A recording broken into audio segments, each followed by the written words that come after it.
여러분 감사합니다. 감사합니다. 네, 2023년 새해가 밝았습니다. 새해 복 많이 받으십시오. 감사합니다. 감사합니다. 오늘은 예고해드린 대로 희망 실현의 법칙에 대해서 같이 공부를 해보겠습니다. 이 시간 교재는 예고해드린 대로 희망을 성취하는 365장입니다. 300페이지가 넘는 책이기 때문에 여러분들이 앉은 자리에서 다 보시기는 어려우실 거예요. 그래서 중요한 부분을 나름으로 요약을 해왔습니다. 그래서 나중에 페이지를 불러드릴 테니까 가서 한번 더 천천히 살펴보시고, 오늘은 저하고 그냥 이렇게 쭉 거칠게 이런 내용이다라고 하는 걸 마음에 새겨서 가시면 좋겠습니다. 그리고 새해는 이제 불과 오늘이 10일이죠. 예. 모두가 이제 새로운 마음으로 하자는 그런 마음을 한참 일으키고 있을 때라서 그런 눈에 안 보이는 또 새로 해보자, 새로 시작해보자 이런 그 힘에 편승한다고 할까요? 올라타서 같이 가기가 좋을 때입니다. 올 한 해 다 마음에 이렇게 되자라고 뭔가를 생각을 하셨을 거 아니에요. 또 부산은 앞에 바다가 있어가지고 일출을 보기 좋은 동네에 사시는 분들도 계실 거고, 또 일출을 보러 가시는 분도 계셨을 거고, 그럼 떠오르는 일출을 보면서 이제 2022년은 지나갔고 새로운 한 해가 시작이 됐다. 올 한 해는 이렇게 됐으면 좋겠다 하고 마음에 새기셨을 거 아니겠어요? 근데 이제 그런 늘 우리 마음에 희망이 생기고 목표가 있다고 하는 거는 사람을 살게 하는 힘인 것 같아요. 잘 생각해 보면은 뭔가 뜻하는 바가 있을 때 몸도 움직이고 새로운 힘도 나오거든요. 우리가 흔히 하는 말로 맥이 빠진다 그러잖아요. 사람이 맥이 빠지면은 아무것도 못 합니다. 지난날 보면 그렇죠, 그죠? 그래서 희망은 참으로 우리한테 소중한 것이고 사람의 힘을 나오게 하는 건데, 그 희망에 대해서 바른 희망을 갖고 또 그 희망을 실현하는 법칙이라고 할까? 원리에 대해서 우리가 바로 알고 새해를 맞이한다면은 올바른 목표를 세우고 또 그것을 달성하는 뜻깊은 한 해가 되지 않겠나 생각을 합니다. 먼저 이 희망성취 365장의 71쪽에는 이렇게 얘기를 하세요. 희망은 신이 주신다 그랬습니다.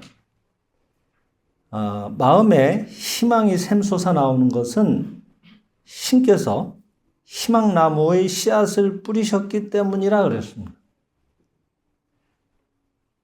그래서 이것은 신이 주신 것이다라고 하는 그것이 희망이든 또는 착상이든 어떤 안건이든 아이디어든 말이죠.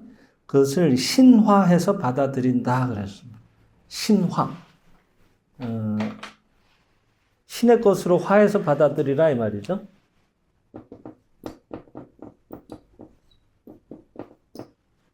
내 생각이 아니고 신께서 이 생각을 주신 것이다. 신께서 내 안에 이것을 이루라고 씨앗을 뿌리셨다. 이렇게 받아들이는 거예요. 그리고 이런 얘기도 하고 계세요. 166쪽.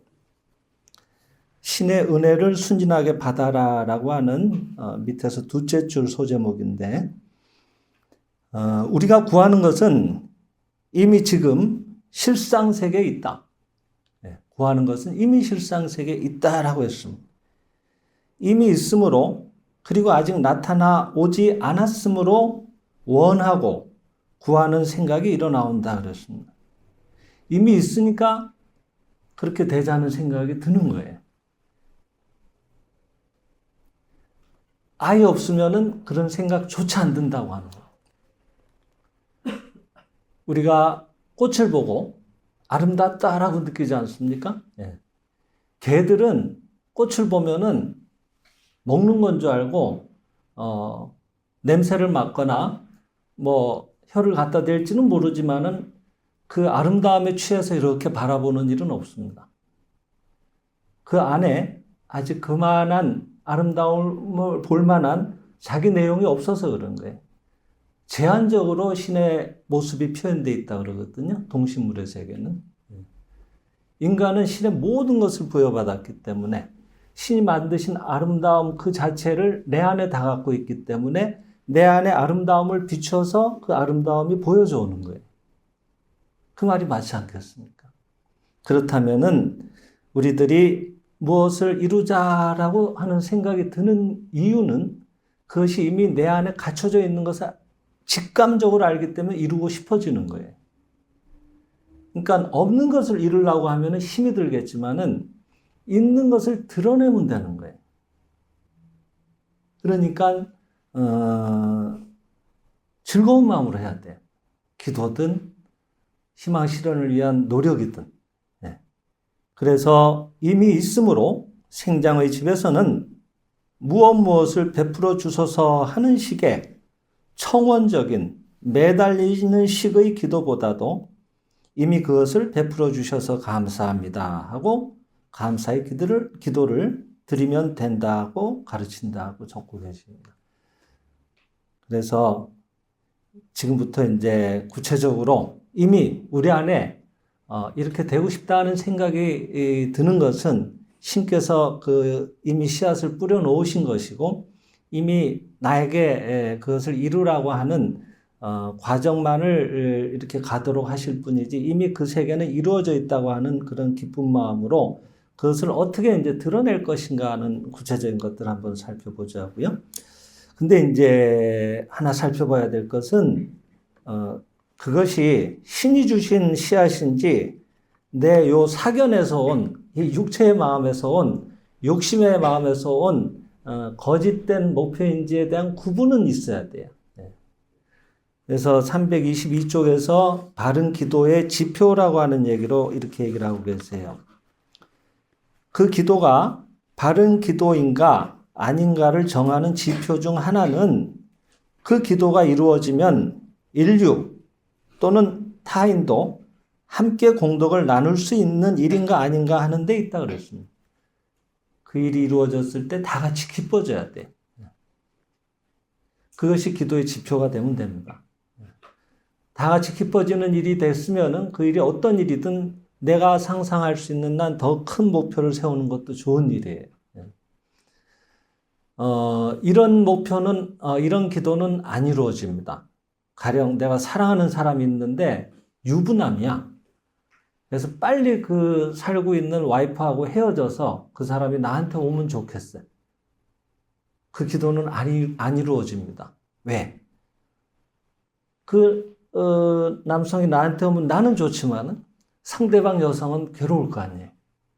신의 세계는 누가 누구를 괴롭히고 이런 일들은 본래가 없거든.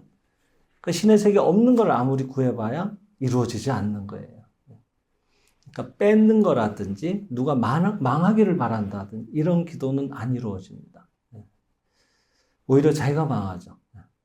망하는 걸 마음으로 계속 생각하고 있으면 자기가 망할 일에 오히려 더 다가서게 쉬워지는 거예요.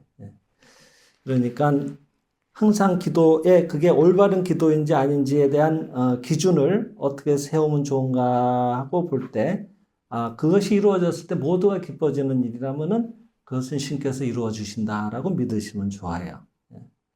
내가 생각할 때는 내 머리로는 지금은 도저히 그도 좋고 나도 좋고 이게 불가능해.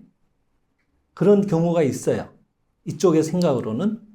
근데 신의 세계는 무한한 세계니까 대조화의 세계니까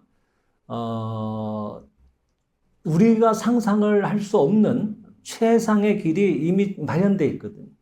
반드시 그도 좋고 나도 좋은 길이 있어요. 이쪽에 이 머리의 두뇌로 우리가 파악을 하니까 그것이 헤아려지지 않을 뿐이지.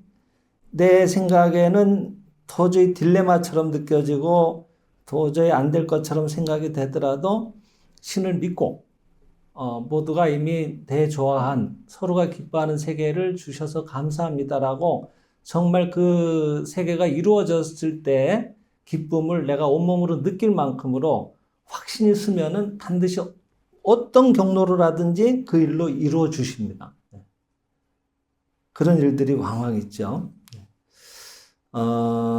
그러면은 이제 바른 기도에 대한 지표도 살펴봤는데 그 희망, 우리 마음에서 일어나오는 희망에는 그것을 실현하는 데는 비료가 필요하다는 또 얘기도 하고 계세요. 그 비료는 60쪽에 가면은 희망을 실현하는 세 가지 비료라는 얘기를 하고 계십니다. 살펴보죠. 희망을 실현하려면 희망의 나무에 비료를 주어야 한다. 그 비료에는 세 가지 종류가 있다 그랬습니다. 첫 번째, 영적인 비료. 두 번째, 정신적 비료. 세 번째, 물질적 비료이다. 모든 것은 베푼 만큼 되돌려 받는 것이 법칙이다.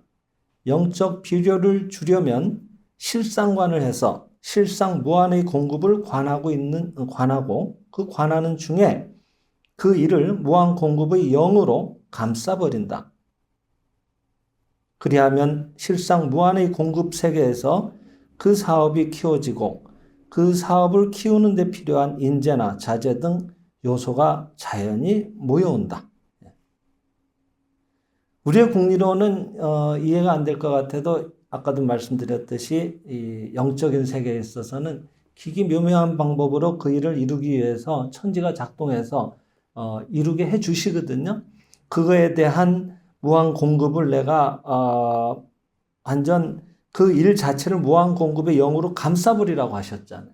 그 일이 최상의 상태로 무한한 신의 세계 속에서 최상의 상태로 이미 이루어진 것을 깊이 느끼는 걸 말하는 겁니다.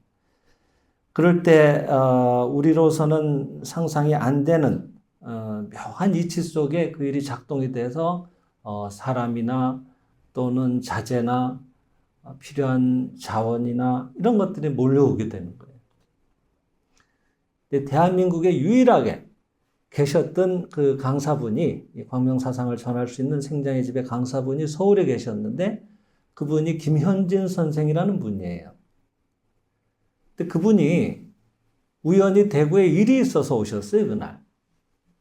근데 약속이 어긋났어. 어딜 갈까? 모처럼 대구는 왔고, 시간은 남고. 그래서 대구 어디가 좋아요? 그랬더니 동화사 얘기들을 많이 하시는 거예요. 그래서 이제 동화사가 대구에서 멀거든요, 시내에서도. 버스 타고도 거의 한 1시간 가까이 가야 돼요. 근데 동화사를 찾아가셨어요, 이분이. 근데 그 동화사도 보통 사찰을 놀러 가면은, 구경을 가면은 대웅전을 본다든지 이러잖아요, 사람들은. 근데 그 넓은 동화사 안에서, 대웅전하고는 정 위치가 반대쪽에 있는 아주 구석진 곳에 있는 스님들이 거처하는 방 앞에 이분이 왔다 갔다 한 거예요.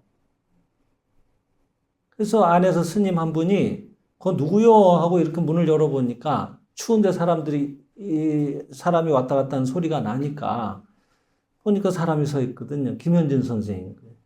추운데 왜 그래요? 그랬더니 제가 약속이 있어서 대구 왔다가 갈 데가 없어서 동화사 좀 구경하러 왔습니다. 그래.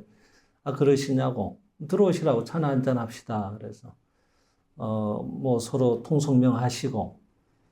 그래서 스님, 아이고, 책이 많으시네요. 하고 이렇게 책장을 보는데, 생명의 실상이라는 책이 떡하니 꽂혀 있네, 거기.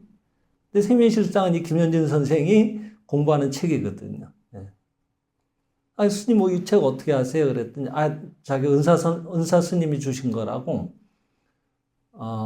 제가 이 공부하는 사람입니다. 이제 이렇게 얘기가 된 거예요. 그래요? 오늘 대구 조선일보 지사장이 이 생명실상 공부하는 모임을 오늘 처음 연다 그러던데, 이제 이렇게 얘기가 된 거예요. 아버님이 그 많은 동화사뿐만 아니라 유일하게 아는 스님이 철웅 스님이셨거든. 그 들어갔던 방이 철웅 스님 방이었던 거예요. 그래서 스님 얘기를 듣고 이분이 그래요? 그럼 반가운 마음에 아버님을 찾아오셨어요. 아버님은 와달라고 얘기한 적도 없고 대한민국에 그런 분이 있는지조차도 몰랐어요. 천지가 합작을 해가지고 약속을 펑크내서 그분 찾아가게 만들어서 그래서 거기서 얘기 듣고 자기 발로 찾아오셨어요.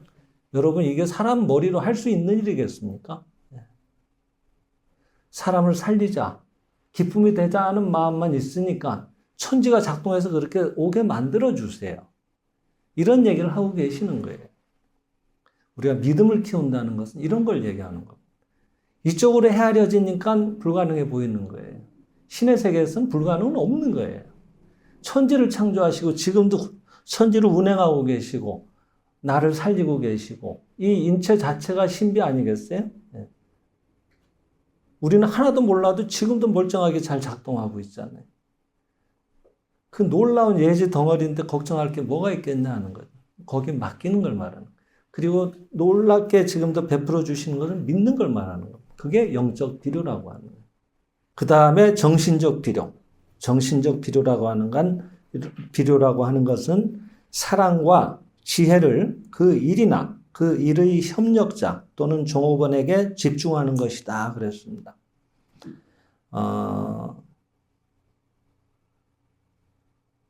사랑이 그 일에 집중되지 않고 또 일을 해주는 사람에게 사랑을 집중하지 않는 것은 그 사업을 육성하는 데 필요한 정신적 비료를 베풀지 않는 것이다 그랬습니다. 사랑이라는 건 일체의 감정이라고도 배웠습니다. 우리 때는. 그 일을 사랑한다는 건 그 일 자체가 되는 걸 말해요. 그 일 자체가 되고 나면은 그 일이 뭘 요구하는지 저절로 보여줘 오는 거예요. 그 일에 대한 이해는 하나도 없고 그저 성공하기만 바라는 것은 욕심이 앞서는 거죠. 그 일을 통해서 그 일이 갖고 있는 가치를 최상의 상태로 발휘하게끔 나는 그 일에 대한 얼마만큼의 애정을 가지고 이해를 가지고 거기에 정성을 기울였느냐 하는 거예요. 그럴 때 최상의 상태가 거기에 드러나거든요. 그 일을 해주는 사람에 대해서도 마찬가지입니다. 나 대신 그 일을 해주는 거거든요. 사장이 혼자 다 할 수는 없잖아요. 사장 대신인 거예요. 내가 없을 때는 그 사람이 사장 대신인 거예요. 그만한 믿음을 가지고 그를 바라봐드리고 존중하고 예배하고 감사를 표하고 할 때 직원도 엄청난 책임감도 느끼게 되고 존중받는 느낌을 갖고 있으니까 자기도 모르게 최선을 다하자는 마음이 거기에 나오는 거예요. 그런 것들이 정신적인 비료에 해당이 된다는 겁니다. 그 다음에 물질적인 비료야 뭐 당연하게 인적인 여러 가지 재정적인 것들을 거기에 투자를 해줘야겠죠. 공간도 마련을 해야 될 거고, 그죠? 그래서 희망을 실현하는데 우선은 영적인 비료가 필요하더라. 그 다음에 정신적인 비료도 필요하더라. 이런 것도 세분화해서 보니까, 아, 그렇겠구나. 내가 순서가 바뀌었구나. 무조건 성공에만 마음이 갔지. 영적인 비료에 대한 이해는 없었구나. 이런 것도 한번 참고해 보실 필요가 있을 것 같아요. 자, 그 다음에 이제 여러분들이 좋아하시는 부를 얻는 5가지 법칙. 이게 꼭 부라고만 생각할 거는 아니에요, 사실은. 모든 우리 희망 실현의 법칙과도 다 연결이 된다고 저는 생각이 되는데, 여기에서 부를 얻는 5가지 법칙에 대해서 뭐라고 했는지 한번 살펴봅시다. 먼저, 부라고 하는 것은 물질의 덩어리도 직접 그것이 모이고 쌓인 것, 그것도 아니다 그랬습니다. 부라고 하는 것은 사람을 행복하게 하는 아이디어의 실현이다 그랬습니다. 얼마만큼 사람을 더 많이 기쁘게 할 것인가 그런 내용을 내가 갖추고 있느냐 하는 만큼이 그 크기나 내용에 따라서 그 사람의 부가 결정된다고도 할 수 있는 거예요. 크게 성공한 사람들은 잘 보면은 사람을 기쁘게 하자는 마음이 더 컸던 거예요. 어떻게 하면 더 편하게 해줄까? 더 즐거움을 줄까? 이런 데 앞섰지 돈을 벌자는 데 마음이 앞서질 않았던 거예요. 그것은 요즘 뭐 이런 성공학이라든 이런 것들이 너무나 이제 많이 이 정보가 일반화돼서 쉽게 우리가 접할 수 있는 내용들이죠. 여러분 좋아하시는 그 KFC라고 켄터키 프라이드 치킨이라는 게 있었잖아요. 그 튀긴 닭인데 말하자면은 그 전까지는 그런 시스템이 없었어요. 근데 그분은 그것을 들고 뭐 거의 100회에 달할 때까지 찾아다니면서 그 아이디어를 사람들한테 설명하고 노력을 했거든요. 그럴 때 마침내 그것이 이제 결실을 맺은 건데, 이런 새로운 방법이 있고 새로운 즐거움이 있다, 새로운 맛이 있다는 것을 알리고 싶었겠죠. 내 내용이 뭔가 하는 거예요. 오히려 즐거움을 드리는 그런 마음, 아이디어의 그 실체가 없이 그냥 생기는 부가 있어요. 왕왕. 뭐 갑자기 그 부동산이 어떻게 갑자기 개발이 돼가지고 그죠? 흔히 말하는 그런 떼부자가 되시는 분들도 있어요. 아니면 뭐 복권이 당첨이 된다든지 흔히 말하는 공돈 같은 거죠. 없었던 돈이 갑자기 생기잖아요. 그건 잘 보면은 이렇게 여기서 말하는 부라고 하는 실체가 없는 거예요. 사람을 행복하게 하자고 하는 뭐가 그 내용이 없었던 돈들인 거예요. 실체가 없으니까 내용이 없으니까 부 자체가 없었던 거예요, 사실은. 공허한 부인 거예요. 그러니까 금세 사라지는 거예요. 내용이 없으니까. 그래서 그래도 뭔가 실질적으로 이렇게 금전적으로 회수돼 와야지 뭔가 기도하는 마음도 들지 않겠습니까 하고 생각하기 쉬운데 325쪽에 이렇게 얘기를 하세요. 신은 영적인 존재이시므로 진실한 기도는 영적인 것을 구하고 물질을 포기하라 그랬거든요. 물질을 포기하고 영적인 것만 구하면 될 것이냐?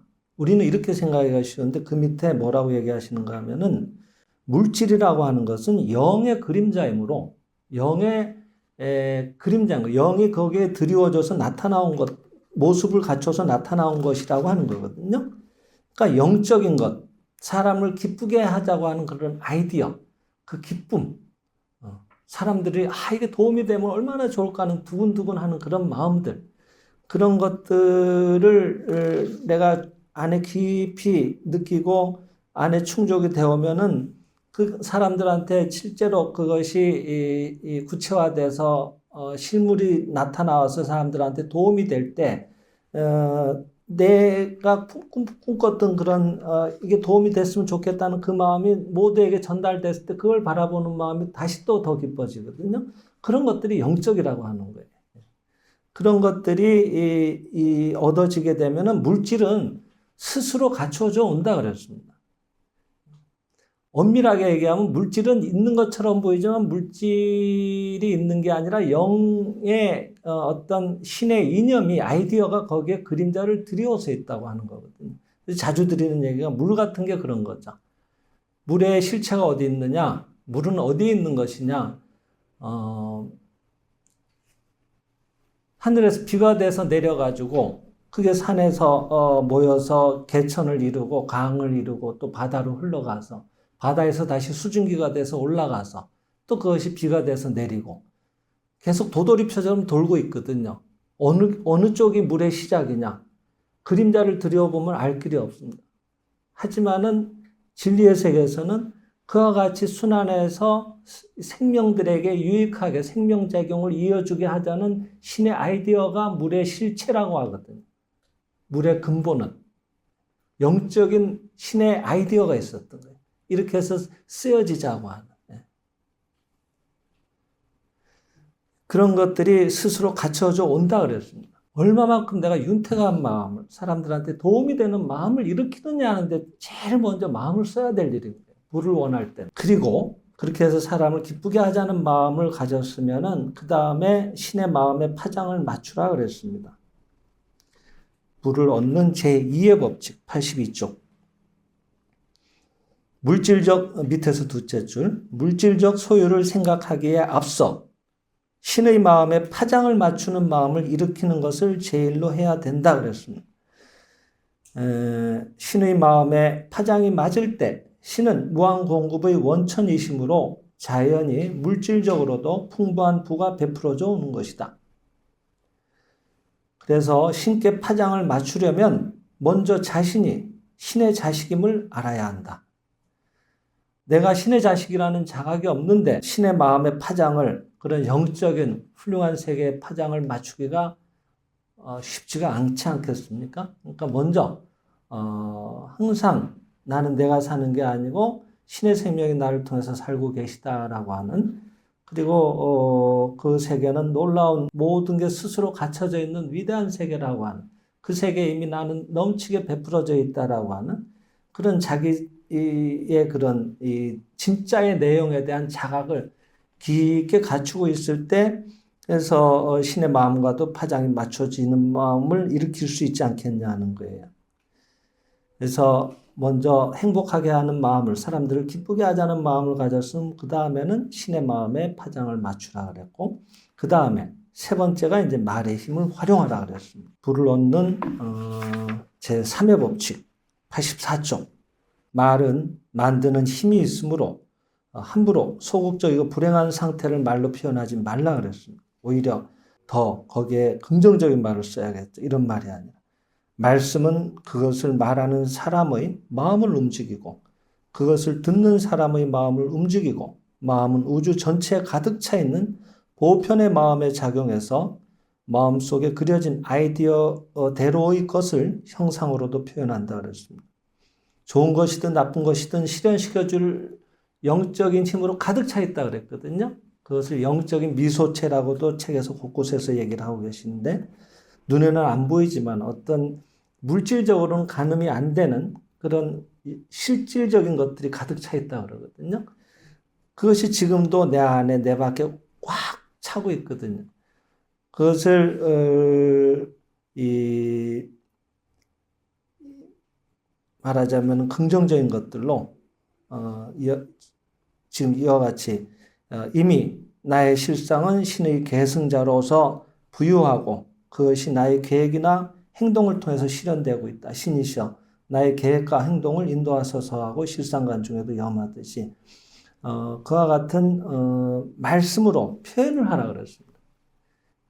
일단 행복한 사람들 기쁨이 기대자는 마음을 일으켰으면은 그 다음에 스스로 나는 신의 자식이다. 그러니까 신의 세계에 나는 살려지고 있다는 자각을 가지고 그러니까 이 세계는 모든 게 말씀에 의해서 나타나오는 원리 속에서 지금도 움직이고 있으니까 신의 뜻에 있는 훌륭한 것들을 말씀으로 표현하는 거예요. 어떤 사람이 식당에 갔는데 이 책에 어딘가에 나옵니다. 그 식당은 식권을 뽑아서 갖다 줘야지만 이 식권에 적힌 메뉴대로의 음식을 갖다 주는 식당이었던가 봐요. 근데 모르고 이 사람은 계속 앉아서 기다리고 있었던 거예요. 웨이터가 와서 주문을 받아주길 기다렸던 거죠. 근데 웨이터도 오지도 않고. 근데 다른 사람들은 앞만 봐도 또 웨이터도 보이지도 않는데 다른 사람들 다들 즐겁게 잘 먹고 있는 거예요. 왜 그런가 하고 잘 봤더니 다음 들어온 사람 봤더니 식권 판매다라는 데가 있었던 거예요. 거기 가서 원하는 메뉴를 주문을 해서 눌렀더니 거기에 식권이 나와요. 그래서 그것을 음식을 내주는 그 창구라고 할까? 거기에다 갖다 제출을 했더니 음식을 갖다 줬다고 하는 얘기. 주문을 하지 않으면 나오지 않는다는 얘기로도 또 얘기를 하고 계세요. 인생은 우리 주문하는 대로의 것을 갖다 줍니다. 불평하는 마음을 일으키고 어두운 마음을 일으켰으면은 당신이 주문한 것은 이런 겁니다라고 하듯이 그런 일들을 불러다 줄지도 모르는 일이죠. 그러니까 우리가 원하는 훌륭한 것들, 아까 얘기했던 그도 기쁘고 나도 기쁘는 그런 최상의 상태를 마음으로 이미 있다라고 믿고 그리고 당당하게 나는 이와 같은 것을 희망합니다라고 그것을 이루기 위해서 천지가 합동해서 나에게 갖다 주십니다라고 여기서 얘기하듯이 어떻게 해야 될지 잘 모를 때는 신에게 그 인도를 드리는 것도 좋은 기도죠. 그래서 구체적으로 주문을 하라 그랬습니다. 말씀의 힘을 활용해서. 그것이 불을 얻는 세 번째 법칙. 그 다음에 이제 네 번째 법칙. 이게 이제 중요한 법칙인데 여기서 85쪽에 이렇게 얘기를 하시는데 불을 얻는 제4의 법칙으로서 이것이 불을 얻는 근본 법칙이다 그랬습니다. 가장 중요한 법칙 중에도 하나죠. 그것은 베풀어라. 그리하면 베풀어지리라는 법칙이다. 이것은 인체에서도 항상 이루어지고 있는 법칙이다. 우리 몸에서 일어나고 있는 법칙이래요, 그게. 우리가 지금 숨 쉬고 있잖아요. 들이마셨으면 어떻게 해요? 또 내보내고. 들이마시고 내보내고. 그래서 사람은 살고 있잖아요. 생명이 이어지는 원리가 거기에 있거든요. 들어오고 나가고, 들어오고 나가고. 순환하고 있잖아요. 피도 잘 순환해야지 신진대사가 왕성하게 일어나서 피로를 모르고 더 건강해지지 않겠어요. 그죠? 어딘가가 뭉치면 문제죠, 그게. 그러면 뭐 경화. 뭉쳐있던 게 못 견뎌가지고 뻥 터지면은 뭐 뇌출혈이든 무슨 그런 출혈로 나타나오겠죠. 그러면 큰일 나는 거예요. 그래서 들어오고 나가고, 예. 피도 그렇잖아요. 숨도 그렇고 피도 들어와서 다시 뿜어주고 동맥, 정맥 뭐 이렇게 있잖아요, 그죠? 예. 계속 순환하거든요. 천지자연이 그런 거예요. 그래서 먼저 우리가 베풀어지기를 희망하면은 베풀어야 되는 거. 내보내야 돼. 예. 내보내는 게 아까워가지고 숨도 내보내는 게 아까워가지고 나는 아까워서 난 못 주겠어. 난 마시기만 할 거야. 계속 마셔봐요. 어떻게 되겠어? 큰일 나죠. 공기를 들이마시는 것도 들이마시기만 할 뿐 내보내는 것을 잊어버리면 그 사람은 생장도 건강도 얻을 수 없다. 영양도 먹는 것만을 일삼아서 배설하는 것을 게을리하면 식욕이 없어지고 배설물 정체에 따른 자기 중독으로 생명을 잃을 수밖에 없다. 그 안에 가득 찼는데 그게 어떻게 해야 되겠어요? 나가지 못하고 그 안에서 계속 썩어봐요. 난리 나죠. 변비라든지 죄송합니다만은 하여튼 배설의 문제를 갖고 계시는 분들은 내가 내보내는 게 좀 인색한 건 아닌가 좀 살펴볼 필요가 있어요. 잘 내보내야 돼. 꽉 쥐고 있으면은 들어온 거 나가는 거 아까운 분은 음식물조차도 내보내는 게 아까워서 쥐고 있을 가능성이 있어요. 전부 마음뿐이에요, 사실은. 다 보여주는 거예요. 그래서 이게 근본 법칙이라고 했으니까, 그죠? 그리고 이런 얘기도 하고 계세요. 여기 진짜 재밌는 말씀이 있습니다. 그 175쪽에 보세요. 부가 흘러들어올 진공을 만들어라. 이런 또 소제목으로 얘기를 하시는데 캐서린 스로우라는 사람이 있었던가 봐요. 이 선생은 당대에 풍미했던 광명사상가들의 얘기를 많이 인용을 하세요. 근데 그분들이 뭐 1930년대, 50, 40년대 뭐 이렇게 잠깐 풍미해서 지나갔던 분들이라서 인터넷상으로도 검색이 안 되는 분들이 너무 많아요. 근데 캐서린 스로우라는 이분은 번영과 관련해서 진공의 법칙이라는 걸 설명했다고 하셨는데 그럼 무슨 얘기인가 하면은 불을 얻고 싶다고 한다면은 진공을 만들어야 한다고 했답니다. 불을 얻고 싶으면 진공을 만들어라. 진공. 우리가 진공 상태다 이런 얘기 하잖아요. 그죠? 자연은 진공을 싫어한다라는 옛말이 있다. 빈손이 됐을 때 우주 보편의 부가 잘 흘러 들어오게 된다. 이게 무슨 얘기인가 하면 우리 방금 숨 쉬었잖아요. 네. 들이마셔봐요. 그죠? 내가 숨 쉰 만큼 분명히 요 앞에 있었던 공기를 내가 마셨어요. 그러니까 내가 지금 숨을 쉴 수 있었을 거 아니에요. 여러분도 마찬가지고. 그럼 내가 요 앞에 쉬었는 만큼 뭐가 지금 여기 결손이 생겼잖아. 그럼 여기는 지금 공기가 희박해. 내가 많이 마셔가지고 요 동네는. 근데 이제 여기 가서 마셔야 되나? 그건 아니에요. 마시는 순간에 바로 채워져요. 그죠? 예. 네. 신기하죠? 그게 자연은 진공을 싫어한다는 얘기예요. 그러니까 베풀어지기를 희망하면은 베풀라는 거예요. 진공을 싫어하기 때문에 내보내잖아요, 내가? 내보내는 순간에 바로 채워져 오는 거예요. 왜 안 채워져 오는가 하면은, 왜 안 돌아오는가 하면은 내보내질 않고 있는 거예요. 쥐고 있는 거예요, 내가. 빌려준 돈이 왜 안 돌아오는가 하면은 못 돌아올 만한 내 내용이 있는 거야. 내가 받은 거에 대해서 되돌려 드린 게 빈약한 거예요. 아니요, 나 그 사람한테 난 빌려주기만 하지, 내가 그 사람한테 꾼 적은 없어요. 이렇게들 얘기하시거든. 근데 자주 얘기 드리잖아요. 내가 있는데 나는 이 사람한테 빌려줬어. 근데 이 사람한테 못 받아. 근데 이 사람한테 내가 받은 거를 나는 안 돌려줬는데 이 사람이 안 돌려줄 때 이 사람이 내가 빌려줬는데 안 돌려준다고만 생각하기 쉽지만은 내가 받은 거를 돌려준 게 없는 거를 잘 모른다 이 말이에요.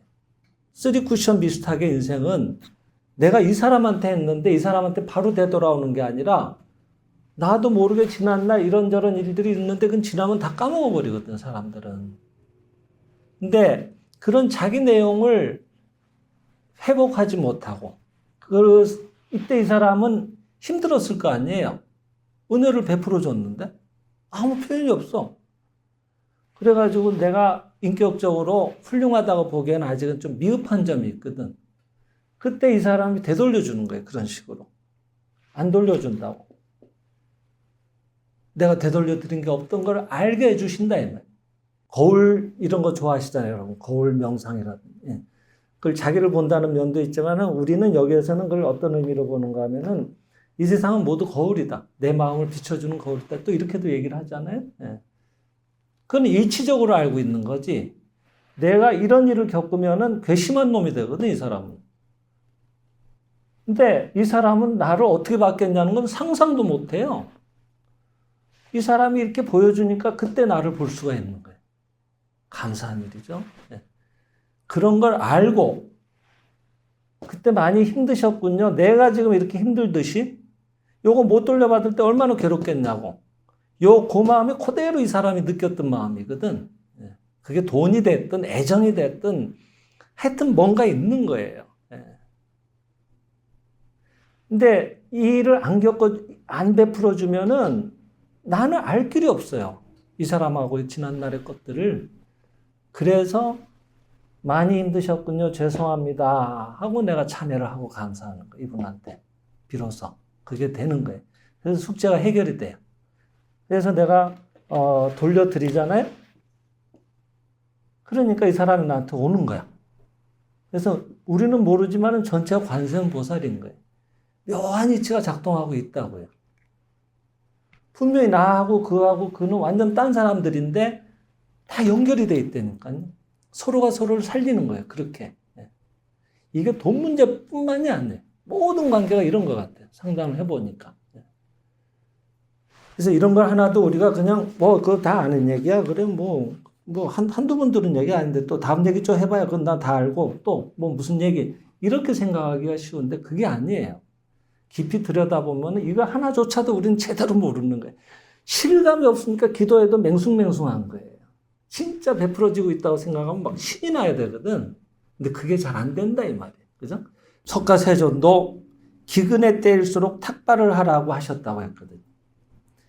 지금 이 가뭄이 들어가지고 굶어 죽느니 마느니 이 난리인데 오히려 그 동네를 찾아가면서 탁발을 하셨다고 그래요. 내놓으라 이 말이에요. 왜? 너희들이 이만큼 굶어 죽을 만큼의 그런 각박한 환경에 놓이게 된 것은 지난날 너희들이 내보는 게 없었다. 돌아오질 않는 거. 그러니까 내보내라 이 말이에요, 지금. 그래서 오히려 부자들보다는 그런 데 가서 탁발을 하셨다고 하거든요. 그래서 중요한 원리입니다. 베풀어라. 그리하면 베풀어지리라. 내가 뭐가 안 되잖아요? 우선 내보내는 일부터 하십시오. 제일 좋은 것 중에 하나가 기쁘게 하는 일. 상대를 찬탄하고 특히 이 이치가 내가 밝다. 다 알겠는데 마음이 안 움직이네요. 이놈의 도무지. 왜 이렇게 마음에 감동이 안 일죠? 이런 분들 있죠? 그런 분들은 몸을 쓰는 일들을 해야 돼요. 가능하면. 올해 신년이고 그러니까 우선 대청소부터 하십시오. 지난날 묵었던 것들을 이렇게 잘 정리하면서 이 주변을 신변을 정리하고 하나하나에 감사하면서 그런 것도 좋은 방법이 돼요. 몸을 쓰면은 내 노력을 기울이는 걸 통해서 표현을 하는 공부를 하게 되거든. 그게 잘 돼요. 수행이. 왜냐하면은 부처님도 전생에 상불경보살이라고 하셨다는 얘기를 늘 하셨거든요. 대하는 모두를 부처로 예배하셨다고 하셨어요. 그 공덕으로 내가 부처가 됐다는 얘기도 하고 계시거든요. 연습을 해야 돼. 우리가 익숙하지 않아서. 그래서 내보내는 일들에 마음을 써보시기 바랍니다. 그 다음에 이제 마지막 불을 얻는 5번째 법칙. 이것도 중요해요. 불을 얻는 제5의 법칙 86페이지에 있습니다.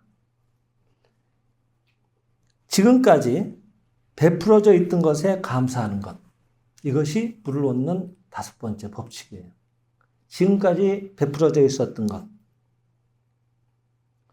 내가 지금까지 고마운 것들이 많았으면은 이렇게 지금 아글타글 기도하고 그러지 않습니다. 내가 지금 얼마나 다급한데 뭘 감사할 게 뭐가 있겠습니까? 이렇게 얘기하기가 쉬워요.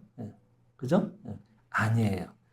그런 옹색한 마음이 지금 베풀어진 것에 대한 감사가 없기 때문에 새로운 것들이 흘러들어올 준비가 안 돼 있는 거예요. 여기에 좋은 예를 들고 계세요. 1952년 5월 삿포로에서 강연회가 열렸을 때 금 캐는 광산 있잖아요. 금광에서 일하던 사람이 체험을 발표했다.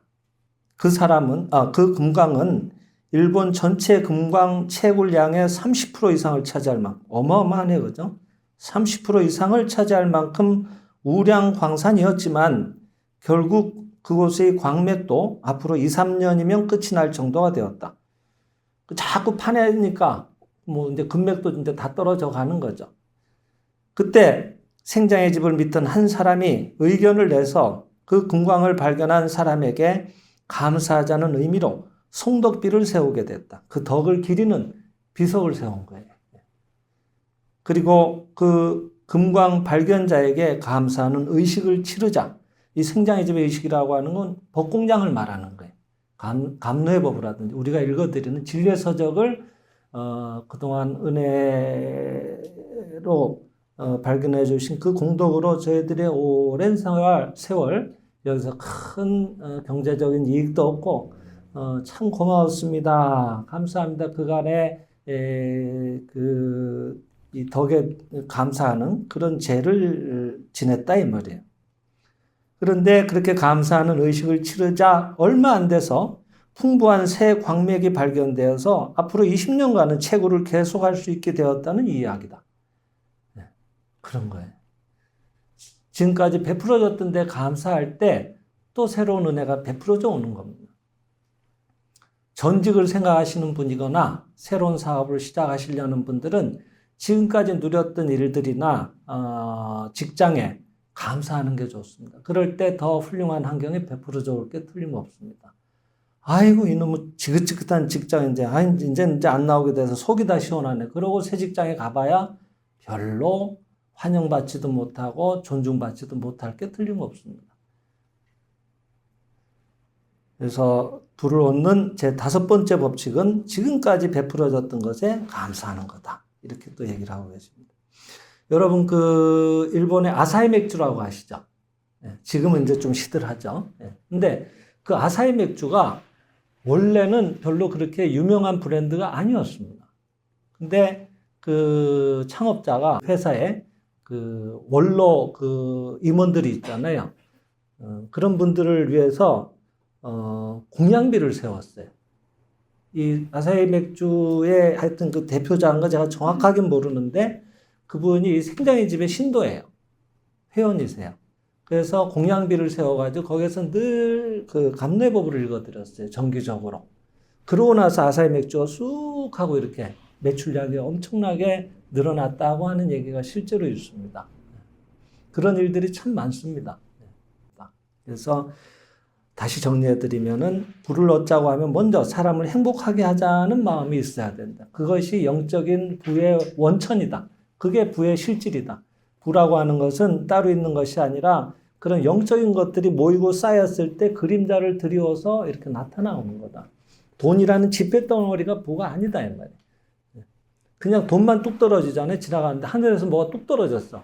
그 돈은 아까도 얘기했지만 실체가 없는 거예요. 내용이 없는 거기 때문에 있는 것처럼 보이지만 없는 거예요, 사실은. 그러니까 물 쓰듯이 써버리는 거예요. 창업자들은 자기가 뭔가 있었어요, 그 사람들은. 사람들을 기쁘게 하자든지, 거기에 정말 일과 무라일체가 돼가지고, 자기를 잊어버리고, 정말 24시간 거기에 전념해가지고, 그냥 일 자체가 됐던 거예요. 정말 그 일을 너무너무 사랑했던 거예요. 반드시 그런 내용이 있습니다. 어떤 번영한 업체도 간에. 그런 것들이 실질적인 내용이거든, 그 부에. 근데 2세, 3세로 가보세요. 어떻게 되는지. 그런 정신이 다 사라져 갑니다. 퇴색이 됩니다. 그냥 부만 떠하는 거야, 이 사람은. 그러니까 그렇게 할 마음도 별로 없어. 유지한다는 생각만 하지. 그리고 이게 그냥 갑자기 자기한테는 생긴 거예요. 내용이 없으니까 그것을 유지도 못하지만은 물 쓰듯이 탕진하는 일들이 왕왕 있습니다. 그거는 실체가 없어서 그런 거예요. 그러니까 불을 쫓을 일이 아닌 거예요. 우리가 늘 이런 건 어디 가도 얘기를 하지만 이런 식으로 영적인 것에 대한 얘기가 정확하게 잘 없거든요. 그냥 그런 마음만을 얘기하지. 근데 우리는 좀 더 신앙적으로 얘기를 하는 거죠. 그런 의미에 있어서는. 그래서 사람을 행복하게 하는 마음 그 자체가 부이더라. 그것이 물질적으로 그림자를 들여서 나타나온 부가 되더라. 부의 근본은 영적인 거더라. 그래서 얼마만큼 내가 사람을 기쁘게 하자는 마음이 있는가 하는 것. 그 다음에 자기 자신이 신의 자식에 대한 자각을 깊게 해서 그런 영적인 세계, 신의 세계와 늘 파장을 맞추고 있는가 하는 것. 그 다음에 그것을 내가 실질적으로 주문을 하고 있는지, 말씀으로 표현을 하고 있는지. 그 다음에 얼마만큼 난 베풀고 있는지, 순환하게 하고 있는지. 그 다음에 지금에 베풀어진 것에 감사하고 있는지. 이런 것들을 살펴보라고 얘기를 하셨습니다. 그래서 오늘은 좀 시간이 길어졌습니다만은 희망 실현의 법칙에 대해서 희망을 성취하는 365장을 중심으로 중요한 개념들을 같이 공부를 해봤습니다. 오늘 마음에 새기신 점들을 또 한번 댁에 가셔서 책을 보시면서 천천히 또 깊이 새겨주시기 바랍니다. 이상으로 준비된 내용은 마치겠습니다. 감사합니다. 감사합니다.